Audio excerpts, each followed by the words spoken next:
चौराहा। भाग 1। अनजान रास्ता। वर्ष 2018 की एक सर्द रात थी।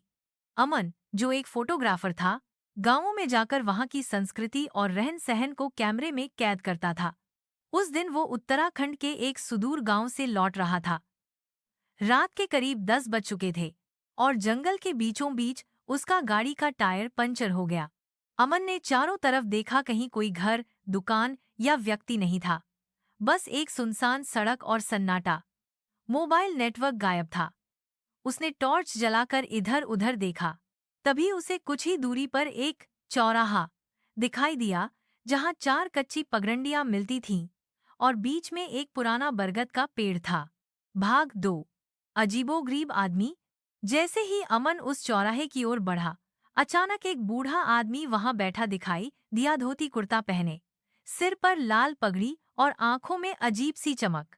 बूढ़ा बोला, रात के इस समय यहाँ मत घूमो बेटा। ये चौराहा किसी को नहीं छोड़ता। जिस रास्ते पर जाओगे वहां से लौट नहीं पाओगे। अमन को लगा यह कोई सनकी बूढ़ा होगा। उसने हौंसते हुए कहा, चिंता मत करो बाबा, मैं बस मदद ढूंढ रहा हूँ। बूढ़ा आदमी गंभीर होकर बोला, 4 रास्ते हैं, पर सही एक भी नहीं। तुमने जो चुना वो तुम्हें नहीं चुनेगा। भाग 3।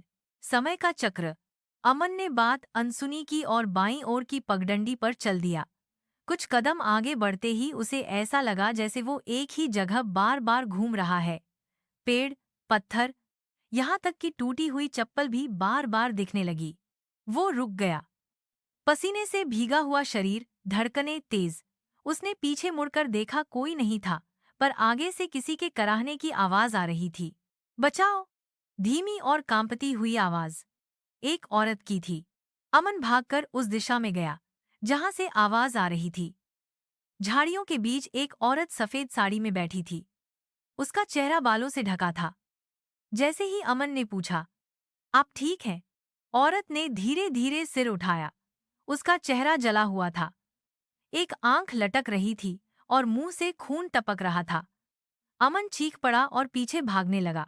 भागते भागते वह उसी चौराहे पर पहुंच गया जहां से चला था।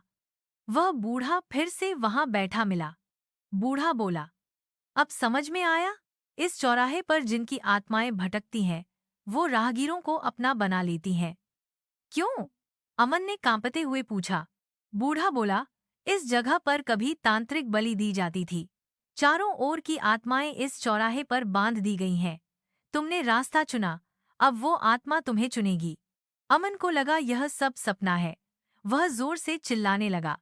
तभी उसके शरीर में कुछ घुसने जैसा एहसास हुआ, ठंडी हवा, सुनापन और एक गूंजती हुई हौंसी। अमन का शरीर अकड़ गया, आंखें उलट गईं।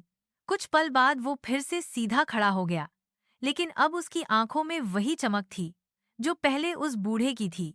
अब वो चौराहे पर बैठा था, वही धोती, वही पगड़ी, और उसी तरह अजनबियों को चेतावनी दे रहा था। रात के इस समय यहाँ मत घूमो बेटा, ये चौराहा किसी को नहीं छोड़ता।